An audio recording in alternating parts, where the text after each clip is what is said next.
Hi students, how are you? I hope you are fine, my students.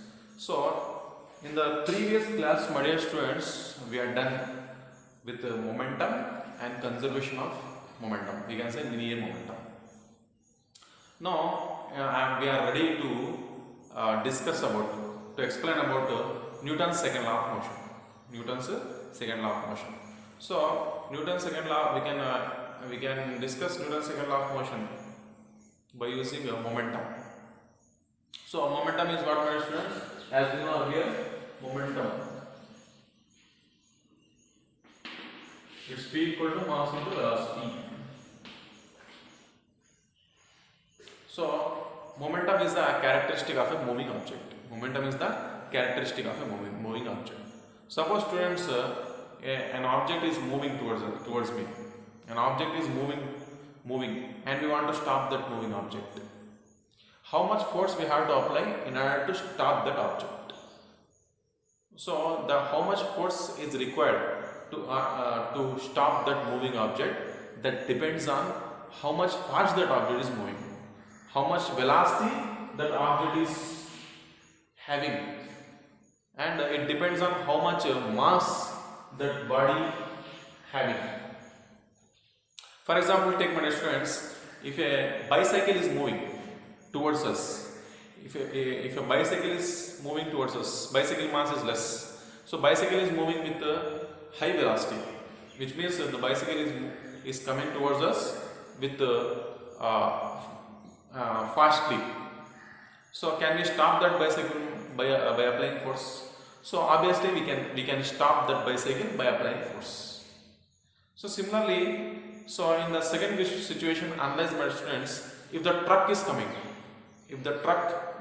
truck has huge mass. Truck, you know, my students, truck is coming with the same speed as the speed of the bicycle. Are we able to stop, my students? Are we able to stop the truck by applying force? Obviously not. Obviously we cannot stop the truck. What is the reason, my students? Because truck has more mass. Truck has more mass. Even the truck is moving with a lesser velocity, lesser speed as compared to the bicycle.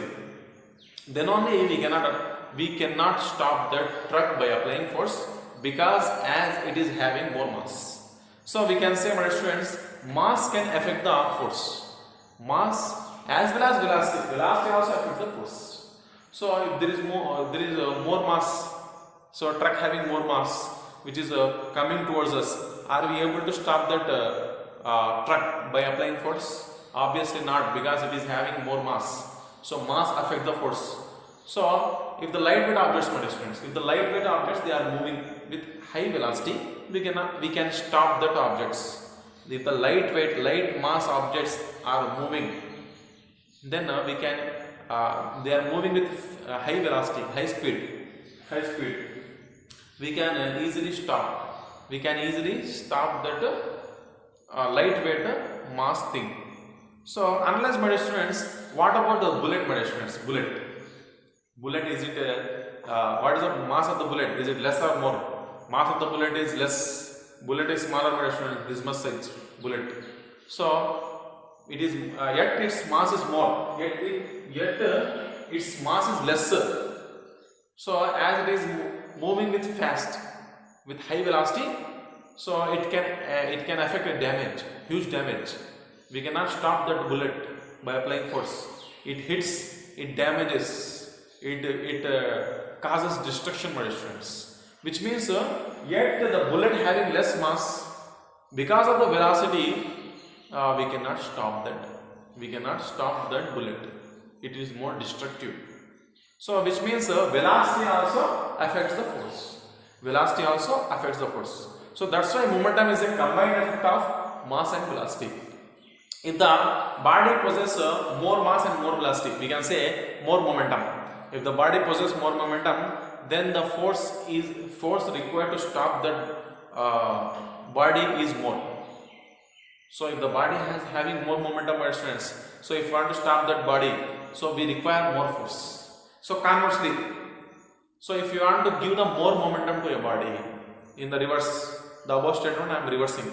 Conversely, if you want to give more momentum to a body, we have to apply more force, which means force and momentum, force F and momentum P, both are vector quantities.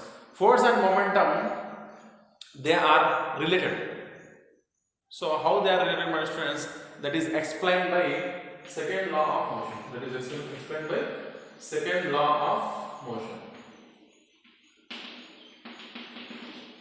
Second law of motion. What does the second law tells us, my students? The second law says rate of change of momentum, or rate of change in momentum. Rate of change of momentum. Rate of change of momentum. Rate of change of momentum. The second law says rate of change of momentum. What is this rate of change of momentum, my students? So, what is it? First of all, take what is change of momentum? Change in momentum. What is change in momentum, my students? So, change in we can change the momentum if the mass varies. We can change the momentum. Momentum can be changed if there is a change in mass or if there is a change in velocity. These are this. If the momentum can be changed, there can be a change in momentum. If there is a change in mass, or either it is a change in mass or change in velocity, we can say change in momentum. Change in momentum. Then what about my students? Rate of change of momentum. So suppose, my students, here if the velocity changes, there is a change in momentum. If the bicycle is moving, so suppose if we apply force that bicycle, so then its velocity will increase. There is a change in momentum. Because there is a change in momentum, because there is a change in velocity, we can say there is a change in momentum. If the bicycle is coming towards us and we apply force and it stops, its velocity decreases. So its velocity decreases. There is a change in velocity. So from the change in velocity, it is a change in momentum. Then what is the rate of change of momentum, my students? What is the rate of change of momentum? Suppose let us analyze two situations, my students. Suppose a bicycle. Let us rub this first. Now we are trying to explain you rate of change of momentum in the second law. Rate of change of momentum. Rate of change of momentum.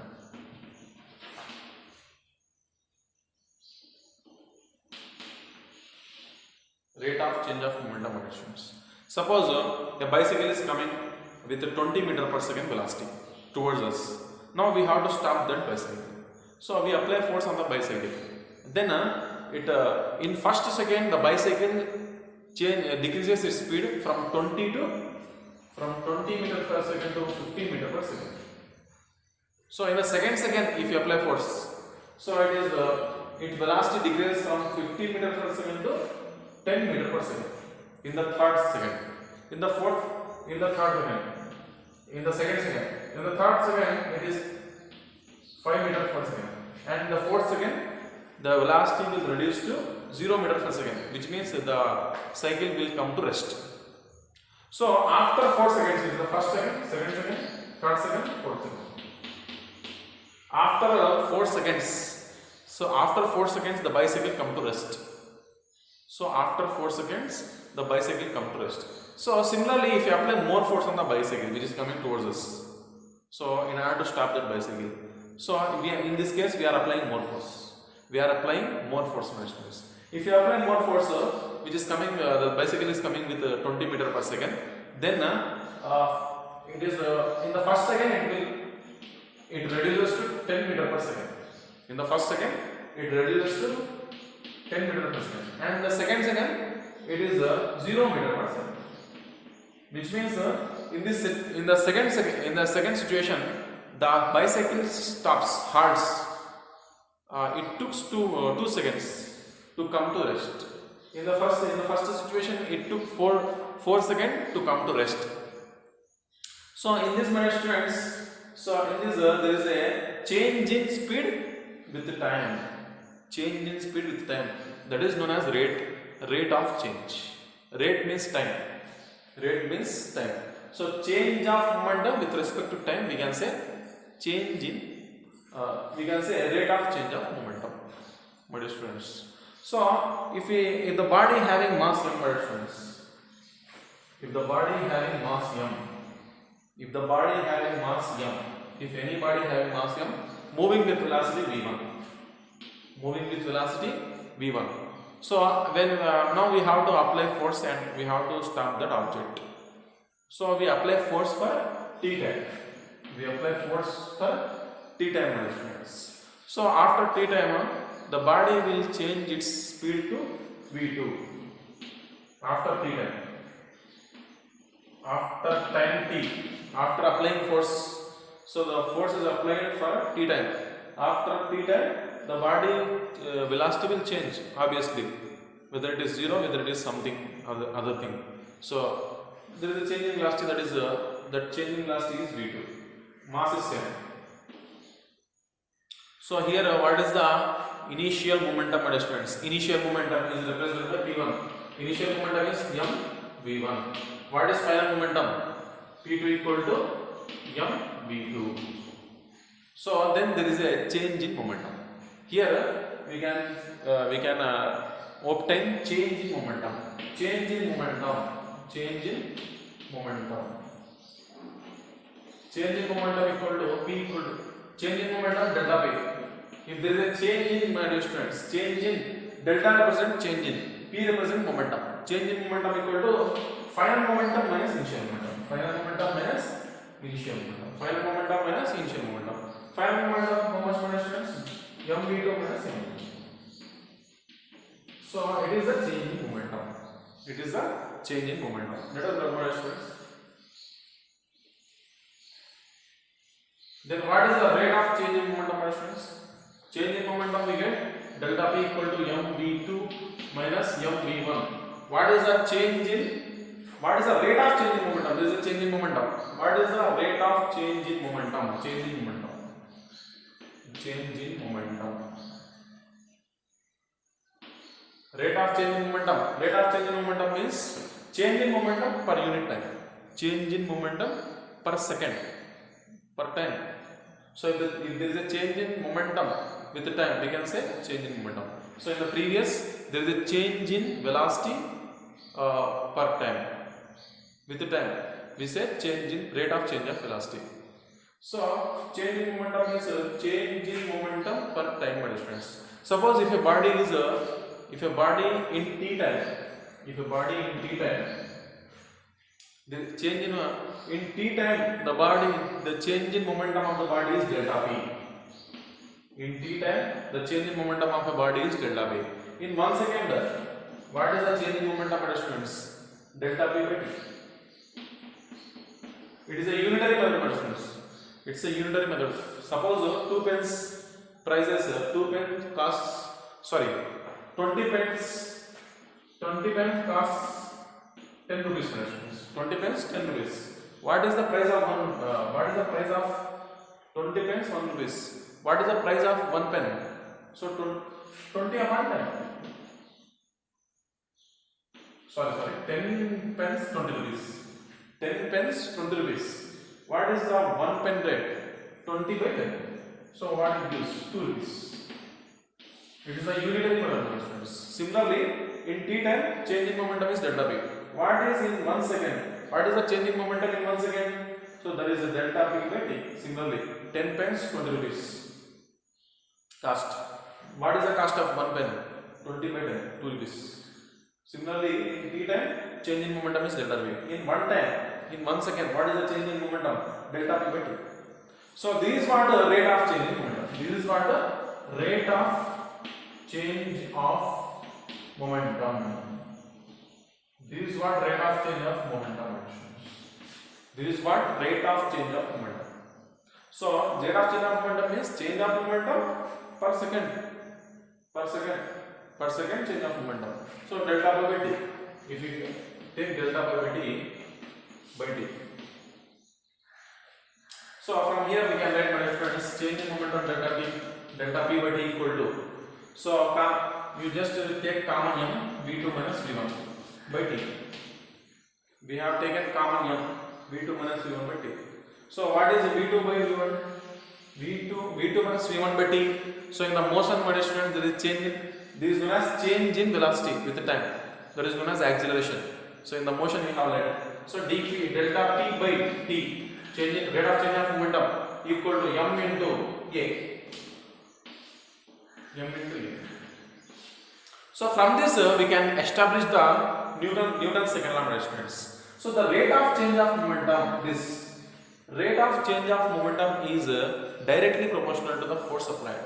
So if you if you reverse the statement, the force applied on a body, I am defining Newton's second law, my students. This is Newton's second law.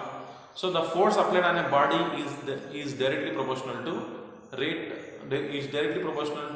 its rate of change of momentum. The force applied on a body is directly proportional to its rate of change of momentum. So we can write force applied on a body. Force applied on a body is directly proportional to. It's a proportional symbol, my friends. It's a proportionate symbol. Rate of change of the force is directly proportional to. The force is applied on a body is directly proportional to rate of change of momentum, delta P by T. This rate of change of momentum is rate of change of momentum. Force is directly proportional to its rate of change of momentum. This is what Newton's second law. This is what Newton's second law, my students. So here with this we cannot satisfy, my students. With this we cannot calculate because here is a proportionate. Its symbol is proportionate. So we have to equalize that. So then only we can find out force from if you know the change in momentum, if you know the time. So we can obtain force. So from this, if you want to remove that proportionate, my students. So if you want to remove the proportionate, we have to take one proportionality constant. We have to take one proportionality constant. For what is the proportionality constant? For this, listen, my students. If the force is more, if the force is doubled, how much? If the force is doubled, my students, how much momentum will increase? How much time the momentum will increase? So if the force is lesser, how much momentum will decrease? So if the force is triple, how much momentum will increase? So this can be written as, my students, MA. So from this delta P by T equal to MA, my students, MA. So if the force is doubled, how much mass will increase and how much acceleration will increase? If the force is triple, how much time the mass and acceleration will increase? That is proportion, my students. This force and mass and acceleration are proportion. So for that we have to take one proportionality constant. So by replacing this proportion, we can equalize by using K. K is a proportionality constant. K equal to proportionality. K is equal to, here not appearing, my students, proportionality constant. K is proportionality constant. So from here also, my students, we are not satisfied. F equal to K, we have let us run this. I will write from top of the board, my students. We get what, my students? F equal to K into MA. It is also not satisfied, my students. What is the value of K? So to remove the value of K, so we have to take we have to equalize the K value equal to 1. So how can we equal the K value 1? So if you take the 1 unit force, and 1 unit mass and 1 unit acceleration, then what is the value of K? K equal to 1. Now substitute K value 1 in this equation 1. F equal to 1 into MA. So then simply F equal to MA. From this, my students, we can find out the force if the mass and acceleration is given. We can find out the mass if the force and acceleration is given. We can find out the acceleration if the mass and force is given. So this is the Newton's second law, my students. Newton's second law gives the calculation of force. So by using, we can calculate the force. Newton's second law gives the calculation of force. What does the Newton first law says? Tells about what does the Newton first law gives, my students? It gives the definition of force. That is, it produces acceleration. How much acceleration the force produces? That is given by Newton's second law. So Newton's second law gives the calculation of force, my students.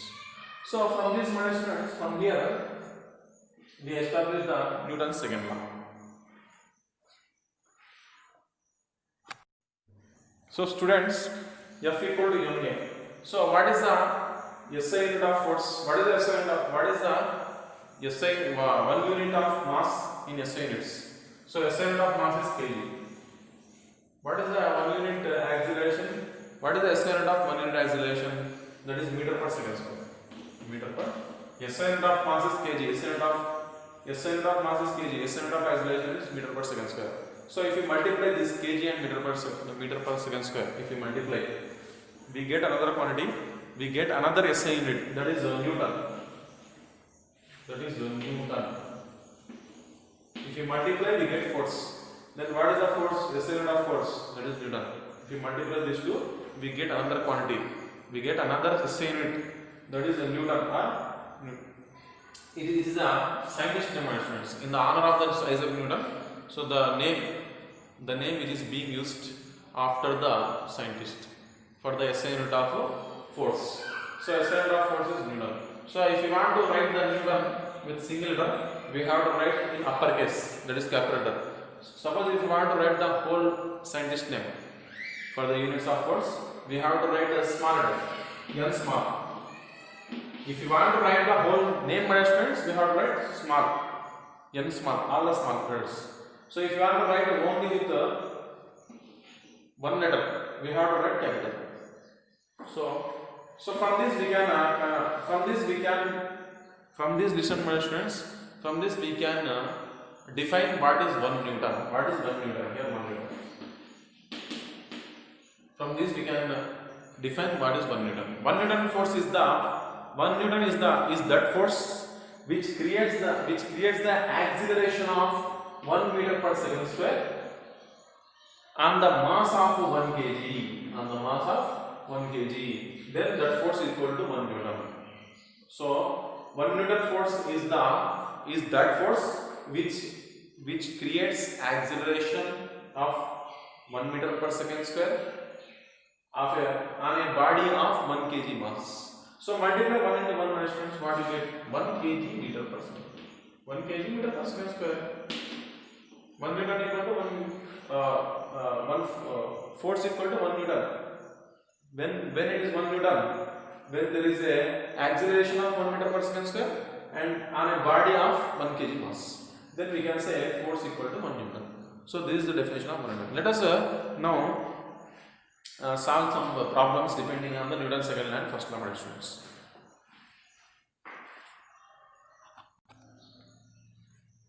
So students, here there is a problem on Newton's second law of motion, students. Problem you see, so we have to take given data, then we have to find out what is required. That's it, my students. It is easy. So a stone of 1 kg, 1 kg is given here, mass. 1 kg is mass. Mass is 1 kg as it is thrown with a velocity of 20 meter per second. So he has given velocity. Is it initial velocity or final velocity? Let us discuss. Let us analyze further. U equal to 20 meter per second. Across the frozen surface of a lake and comes to rest. Comes to rest means final velocity 0. Comes to rest means final velocity 0, which means the given velocity is initial velocity. Initial velocity is represented by u, small u. Final velocity is represented by initial velocity is represented by small u. Final velocity is represented by capital V. So because it is at rest, it is 0 meter per second final velocity. So and he has given after a distance of 50 meter. Distance he has given s equal to 50 meter. Distance is represented by s, 15 meter. What is the force of friction between stone and ice? He is asking force. So from the Newton's second law, we can calculate the force. So what is the formula of force? F equal to ma. So we have no mass 1 kg. We don't know acceleration, but we have given initial velocity and final velocity, and initial velocity and final velocity and distance. By using equation of motion, so we can get the fourth quantity. 3 quantities are given. We can get the fourth quantity by using v square minus v square equal to 2s. V square minus v square equal to 2s. So we have taken common as a. V square minus v square by 2s. V we have known, that is 0. U we have known, that is 20 meter per second. 20. So 2. S we have known, that is 50 meter. So if we substitute, we get minus 4 meter per second square. That is the acceleration. So we have known mass and acceleration. simply by substituting F equal to m into a. M in case of m, so we have to take 1 kg. In the place of a, there is minus 4 meter per second square. So 1 into 4 minus 4 newtons. So SI unit of force is newtons. So minus 4. This minus indicates the direction of force is opposite to the direction of applied force. Because that is a friction. Friction is opposite to the direction of motion. That's why this minus indicates against the direction of motion. So friction we get is 4 meters. So this is on Newton's second law.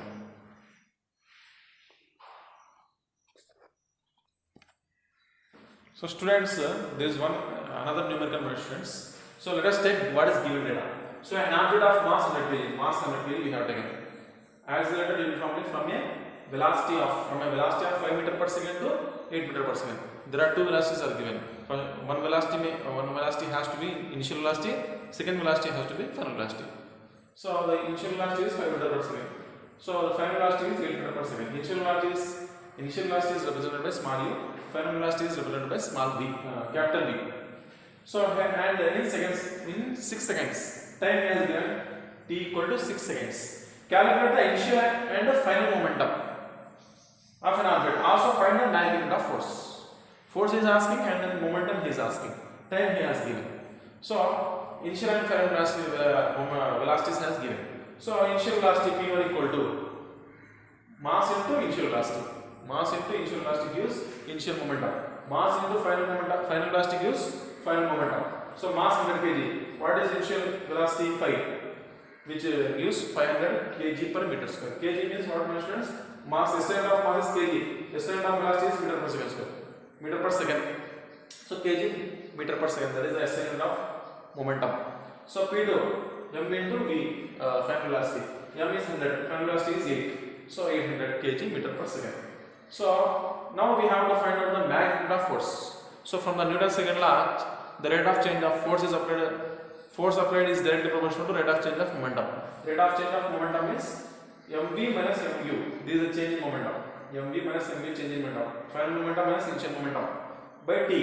This gives what? Rate of change of momentum is directly proportional to f. So f equal to mv minus mu by t. So mv we have on mv 800, mu 500. So by 6 he has given. So from this we can find out the force, magnitude of force, that is 50 newtons. So let us discuss another example. So listen students, there is another numerical on the second law of motion. So what he has given, an automobile vehicle has a mass of 1500 kg. Mass he has given, mass 1500 kg. What must be the force between the vehicle and road if the vehicle is to be stopped with a negative acceleration of 1.7 meter per second square. Acceleration he has given, mass he has given. He is asking to find out the force. F equal to m into a. That's it. So acceleration is negative acceleration because it is stopped with a negative acceleration, that is known as retardation. Retardation symbol is minus. So decreasing acceleration we can say retardation. So minus indicates negative acceleration. So by simply F equal to m we have on 1500 into a we have on minus 1.7.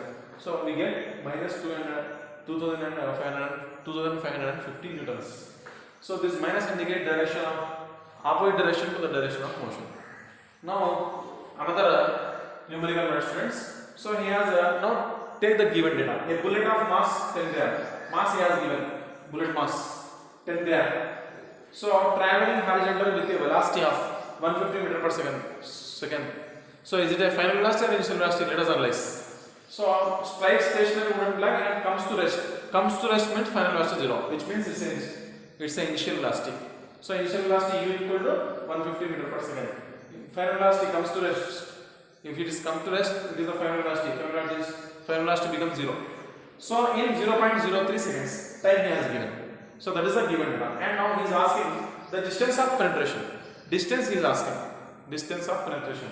Distance and asking in the wooden plank, and also calculate the force. Force asking and distance asking. So first of all we find force and then we will find distance from the equations of motion. So for this given data is mass is 10 grams. So if you convert it to kgs, we have to shift 3 decimal numbers. Before 3 decimal numbers, 1 decimal number, second decimal number, third decimal there is no. That's why we have to take 0. So 0.01 kg. So the initial velocity is the final velocity. There is a time. So from here we can find out the acceleration. We can say retardation, because the bullet is penetrating into the wooden block. So that the acceleration will decrease. The decrease or negative acceleration we can say retardation. So the value is a is equal to change in velocity by time.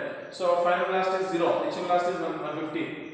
So by time 0.03. From this we can get minus 5000 meter per second square. Minus indicates what? Retardation, because the bullet is penetrating into wooden plank. Its acceleration will reduce. Negative acceleration, we can say retardation.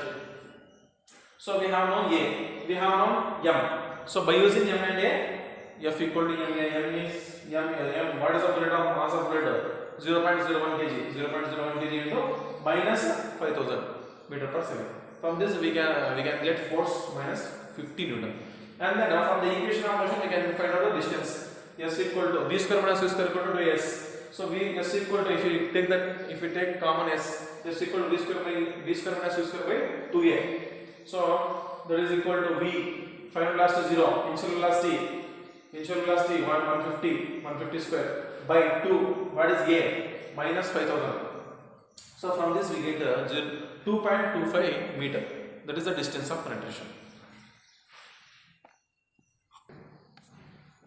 So listen students, the numerical on the first law of motion, that is law of inertia, is suppose a body is moving with constant velocity. Suppose a body is moving with uniform velocity, that is moving with uniform velocity.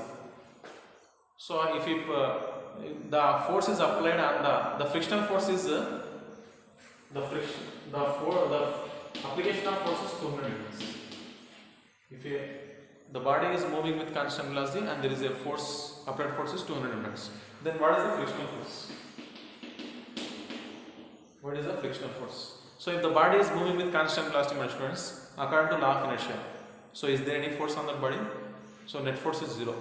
If the body is moving with constant velocity, it will move with constant velocity unless acted by external force, which means if the body is thrust, there is net force is 0. If the body is moving with constant velocity, net force is 0. Net force is 0. So he has taken, the body is moving with constant velocity and he has taken applied force, that is 400 newtons, and he is asking friction. So how can we find out from this frictional force? Here net force is 0 because the condition is the body is moving with constant velocity. So what is the net force? Sum of the all forces. How many forces are acting on this? Applied force and frictional force equal to 0. So frictional force equal to minus F. So F gives what? Minus 200 newtons. So this minus indicates what? It is the direction of frictional force opposite to the direction of applied force. So from like this we have to find out from the Newton first law, my dear students. So now let us analyze there is another force, my students, associated. There is another quantity associated with force, my students. That is impulsive force. Impulsive force. Impulsive force is the effect of force, my students. Impulsive force is the effect of force. So impulsive force we can define as a large force can be experienced in a small time interval. A large force can be experienced in a small interval of time is known as the impulsive force, my students. So what is the examples of this impulsive force, my students? It's a effect of force. Impulsive force is the effect of force. A large force is being experienced in a small interval time. In a small interval is known as impulsive force. Example is, so the karate kids, the karate mans, they will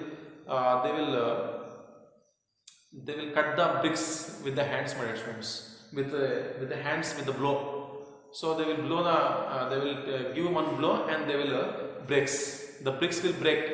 So that is a impulsive force, my students. Because the karate man, he will give a sharp blow.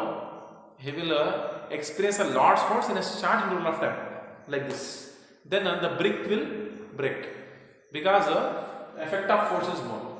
So if the time interval, a large force is experienced in a small interval time, the effect of force is more, my students. That's why the brick will break into pieces. So the second example, my students, if the time interval is more, if the a large force is experienced in a short interval of time, then the effect of force is more, impulsive force is more. So if we increase the time, my students, if a large force experienced in a large interval time, in a more time, then the effect of force is less, decrease, which means impulsive force will decrease. So example, the best example, my students, while you are catching the if the batsman hits the ball, you will catch. So while you are catching, you will pull the hand backwards, which means you are decreasing the effect of force. You are decreasing the impulsive force. When the ball is get hit by the batsman, its velocity is more, my students. If its velocity more, it exerts more force. It has more force. So that force, that large force, will experience on our hand. If it experiences on a hand within a fraction of time, so we will get injured. Our hand get injured. That's why we will pull backward. So while we are pulling backward, we are actually increasing the time. So the large force is experienced in a large interval of time, then the effect of impulsive force is less. So we can reduce or increase the impulsive force by increasing its time, my students, by increasing and decreasing its time.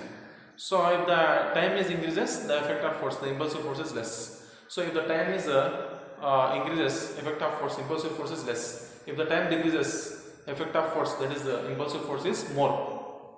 So take formula, my students, formula from the difference F equal to mv2 minus mv1 by t.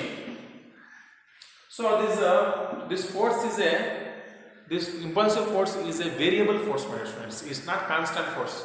While the ball is hitting, so you will pull backward, which means as soon as the ball touches your hand, so the whole force, the magnitude of whole force will not experience on your hand. So that is variable force. So initially there is some force, and finally it will increase. It will increase and it will decrease. So we can draw a graph force versus time on the impulsive force. So first of all, it is smaller force. As soon as the ball touches our hand, it is somewhat force, and then it will increase like this. Increase, force will increase, and then it will decrease. It will decrease. So the curve like this. The curve is like this. So this distance we can say delta t or dt. Delta t or dt. Dt means small force. Small force is expressed. Large force is expressed in a small interval of time. That is the impulsive force. So it is a variable force, my students. Force is applied at what point of time? At this point of time, at this point of time, or at this point of time. We have to take average. We can say this is the average force. So average force into T equal to mv2 minus mv1. So by using this, we can calculate the impulsive force.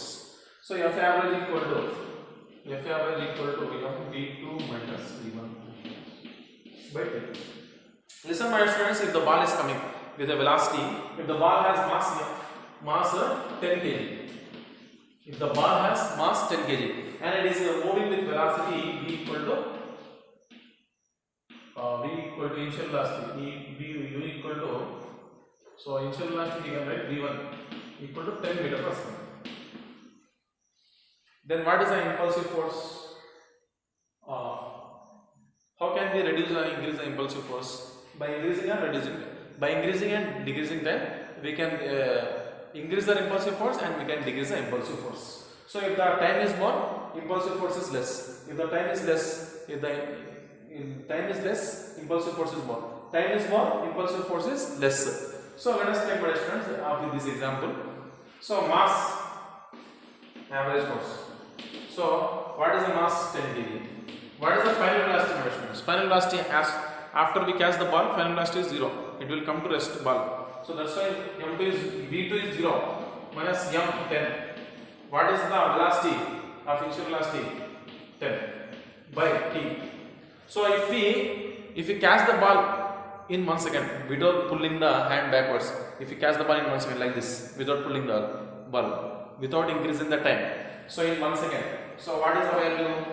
10 into 10, which means 100, minus 100 by t 1 second, we get 100 newtons. We get 100 newtons on the on our hands. We get hit. So if we pull the hands, so we are increasing. If we increase the time, say 4 seconds, what does we get? 400, 100 by 4, so 25 minutes. 25 minus 25 newtons. So in which case force is more, my friends? 100 newtons or 25 newtons? 25 newtons. So here we are increasing the time.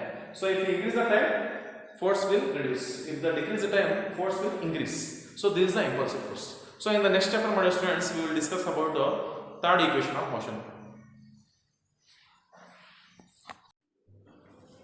Listen, students. So students, so the first law of motion is done. The second law of motion is done. Newton's second law of motion is done. Now we have to discuss about Newton's third law. What does Newton's first law says, my dear students? Newton's first law gives the definition of force. Newton's second law gives the calculation of force. What does Newton's third law gives us? Newton's third law gives the characteristic property of force. Characteristic property of force. So you are aware of this law, my dear students. You heard this third law, my dear students. So in fact, so by natural, the third law says for every action there is an equal and opposite reaction. You get it? So for every action there is an equal and opposite reaction. For every action there is an equal and opposite reaction. So to explain this law, my students, we require action and reaction pair. We require action and reaction pair. What is this action and reaction pair, my students? So these are action or reaction. Those are nothing but forces. Those are forces. So for every action,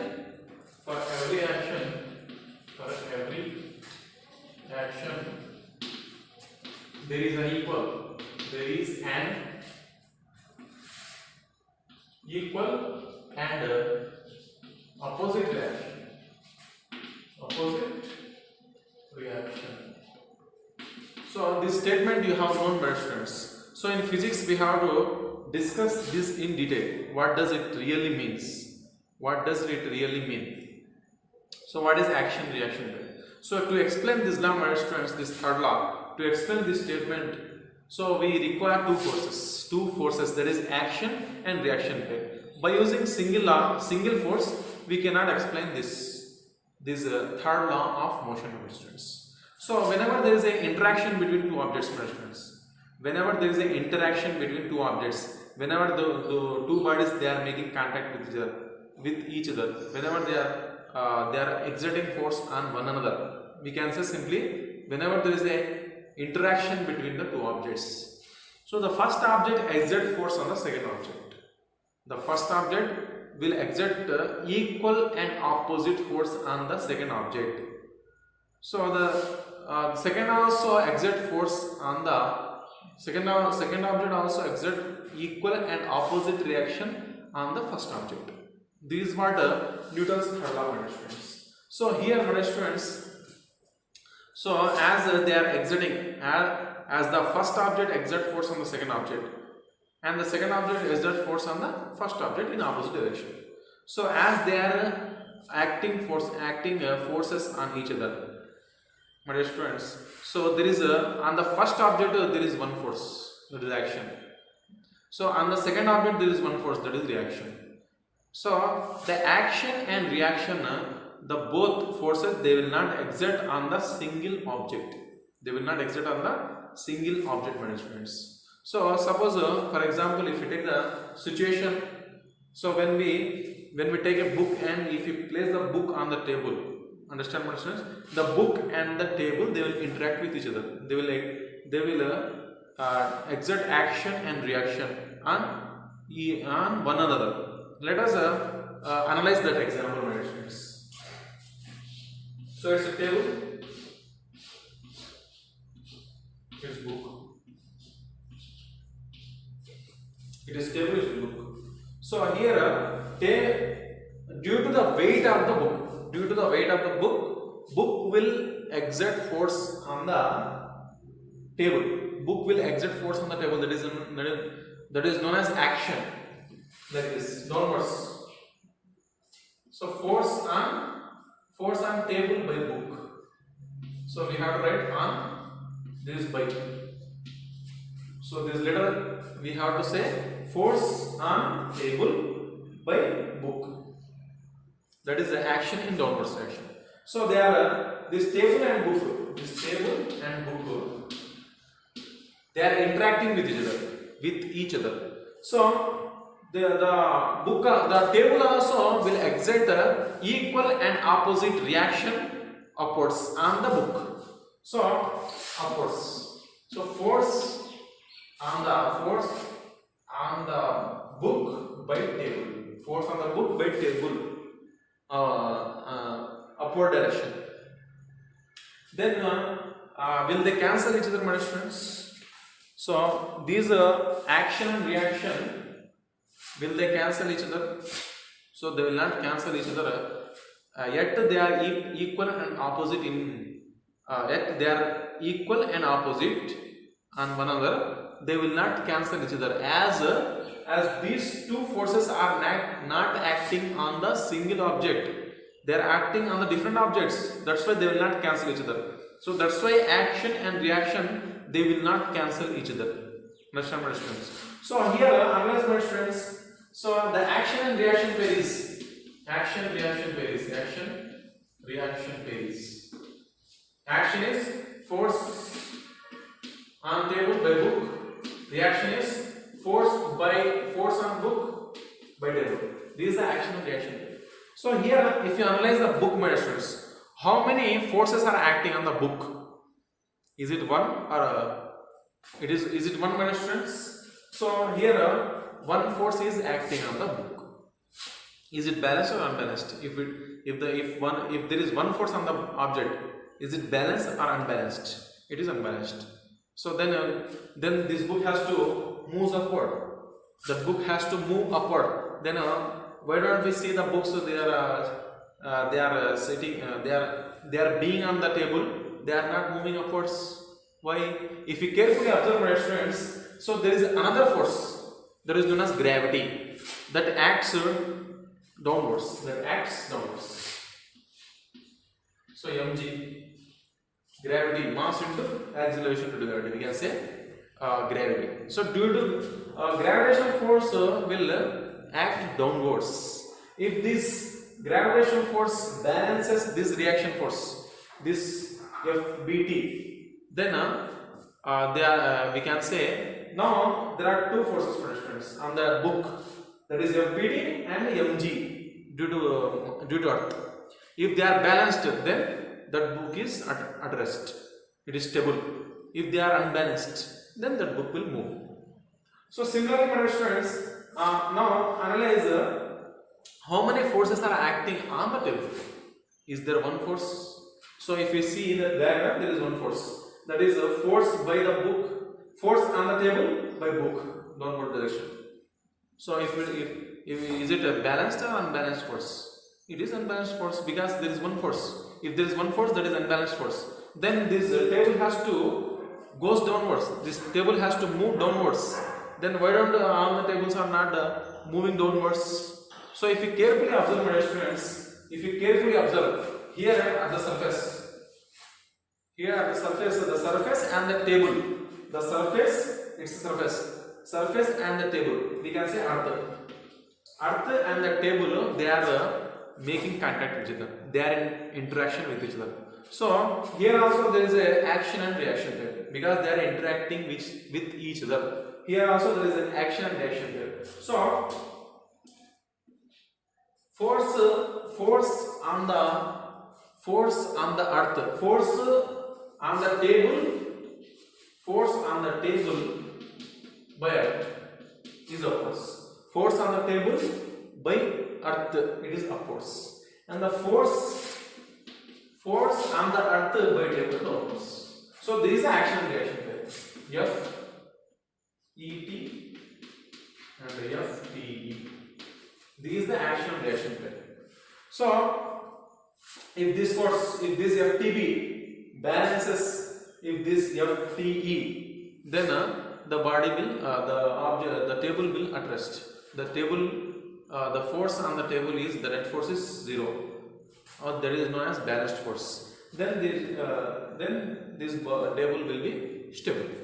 So it doesn't mean, my students, it is action and it is reaction. It doesn't mean it is action and it is reaction, as the mg is balancing FBD. So it is the action and reaction. It is not the action and reaction pair, my students. So if one body has to move, if the one body has to move, it doesn't depend on the action reaction pair, my students. If the body will move, if the body either it moves or not, it depends on how many forces are acting on that single body. How many forces are acting on that single body? If there are forces which are unbalanced, then the body will move. If the forces on that body, on that single body is balanced, then the body will be stable. So let us analyze another example, my friends. Let us analyze so here, my friends, we have to identify the action and reaction pair. So I will take another example of car.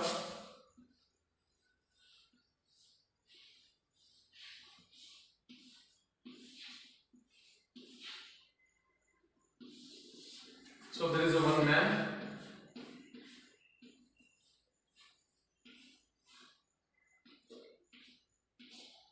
So now this man is pushing the car. This man is pushing the car. So force on the car by man. Force on the car by man, and they are interacting with each other. So if it applies the action force, then car also will exert force on the man backward direction. So force on the man by car. Suppose this force is 200 newtons. 200 newtons, or say 100 newtons.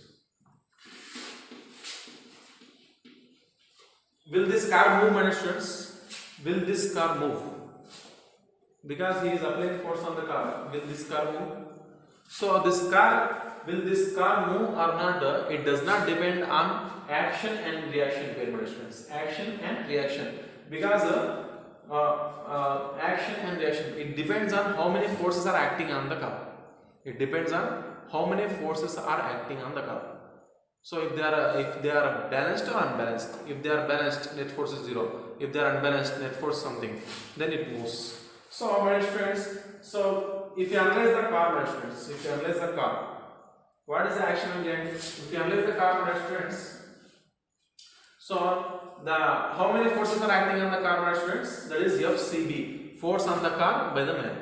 So will it move, my friends? If you carefully observe, there is another force also acting on the car. That is a friction in between the tires. That is backward direction. Friction, Fr. If this friction is 200 newtons, if this friction balances this force on the car by man, if this friction balances this force on the car by man, that is 200 newtons, that is 100 newtons, then this car will not move, because the net force on the car is 0. So if the man applies more force, if the FCM exceeds the limiting friction has something certain limit. So if we apply the force exceeding the limiting friction, then this force will become 200 newtons or 150 newtons. Then unbalanced force will arise. So unbalanced force, net force will not become 0. So then the body will move, the car will move. So this is the case of a car. So what about the man, my friends? How many forces are acting on the man? One force. So if you carefully observe, my students, one force by the car, that is FMC. So if you analyze carefully, my students, so he is supported by the ground. It is ground. He is supported by the ground. So here his legs and the ground are making contact with each other. They are interacting with each other. So here also we can see that it is the force on It is a force on the ground by the man, backward direction, and the force on the man by the ground is forward direction. Now tell me how many forces are acting on the man? Two forces. This FMC, FMG. If they are balanced, then the man will be stable. If they are unbalanced, then the man moves. If there is a wetland. So here if it is a wetland, it will not offer the 100 Newton force forward direction. So then what happens, student? In the wetland, you will move backwards because the unbalanced force will exist. So that force won't become zero. So here, what are the action and reaction pairs, students? Now we have to identify which is the action and reaction. So action reaction.